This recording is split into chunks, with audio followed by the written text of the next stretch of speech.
Her står jeg med Polar Svalbard, en dunsovepose for ekspedisjonsbruk. Dette er en dunpose du kan bruke ned mot gode minus 30.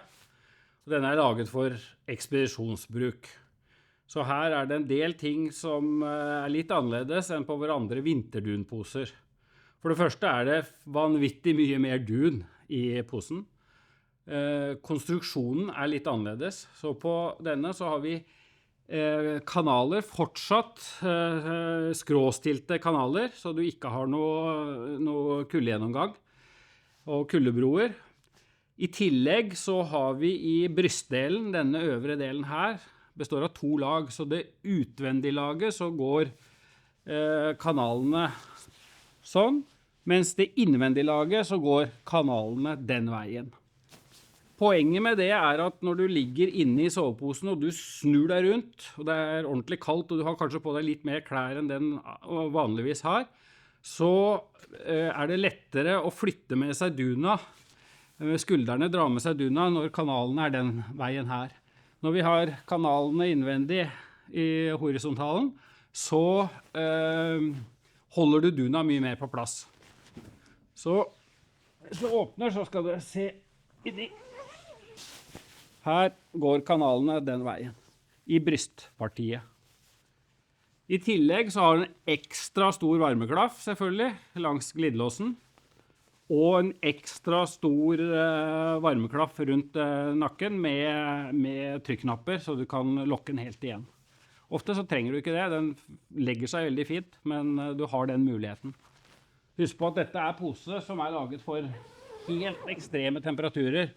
Vi har også et nytt ytterstoff i disse posene, som er litt mer bestandig i forhold til fuktighet, sånn at denne tåler mer fuktighet enn våre andre poser. På en vintertur så er det så kritisk å holde fuktigheten unna. Og særlig hvis du er på en 20 dager, 30 dager, 40 dager, 50 dagers tur, så må du ha en tørr sovepose hele tiden. Det betyr også at ytterstoffet i disse posene er litt mer lufttette, så det er vanskeligere å pakke posen ned i et trekk. Ofte, så hvis du absolutt må ha posen inn i transporttrekket sitt, så er det lurt å vrenge den. Da får du presset lufta lettere ut. Men dette er en ekspedisjonspose som er laget for å ligge i en Arctic bedding. Så når du er på tur, så har du alltid posen liggende sånn, med liggeunderlaget under og Arctic bedding over og på toppen av pulken. Posen har også armåpning, akkurat som våre andre dunposer. Så har du en ekstra åpning for høyrearmen, sånn at du kan ta opp enten for lufting, eller hvis du må sitte inne i posen og enten lese eller lage noe mat, så har du den muligheten. Og da har du tilsvarende mulighet på hovedglidelåsen, at du har 3 glidere på hovedglidelåsen, sånn at du kan flytte opp disse 2 gliderne og lage enten ekstra lufting eller utgang til arm her også. Så du har både høyre og venstre armen har åpning. Hetta er ekstra isolert, og du har fortsatt en relativt liten åpning, sånn at når du drar igjen glidelåsen, så har du akkurat det volumet du trenger. Og så har du snor her, som du kan stramme ekstra. Og da har du bare nesa opp i hølet her. Polar Svalbard soveposen her er basert på en eldre modell som vi har brukt nå på polarekspedisjoner de siste 10 årene. Så vi har masse erfaring i forhold til hva som trengs. Og så har vi gjort noen oppgraderinger med konstruksjonen i brystpartiet, og litt mer bestandige stoffer i forhold til kondens og fuktighet. Fotboksen er som vi har hatt tidligere, så det er formet sånn at den er litt videre øverst, sånn at du har god plass til føttene og god plass til litt ekstra isolasjon i fotenden.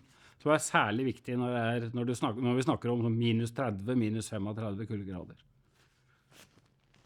Yttermaterialet vi bruker i den posen er relativt vannbestandig. Det har en vannsøyle på 1000 millimeter.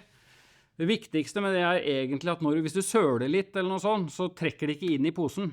Eller hvis du får kondens inn i teltet, særlig i bånddelen, så trekker det ikke inn i posen. Det er lett å tørke av etterpå. Men det gjør også at ytterstoffet tettere, sånn at en kan se det her, at den blåser seg opp sånn. Man blåser lufta, presser lufta ut, men når man skal pakke den i trekk, så det litt vanskeligere før du har vrengt posen. Da det trekt. Posen leveres med et transporttrekk som du kan bruke når du på tur, men som sagt, dette en pose som beregnet for å bruke i kombinasjon med en Arctic bedding og pulk. Du kan bruke noen fond i denne, men når du skal pakke den i transporttrekket, så det veldig lurt i hvert fall å vrenge posen sånn at du har innsiden ut, sånn at lufta går raskere ut av posen. Den leveres selvfølgelig med et oppbevaringstrekk, tilsvarende vi har på våre andre dunsoveposer, som støvtett, så du kan lagre posen på et litt støvete loft eller en kjeller, uten at posen blir støvete.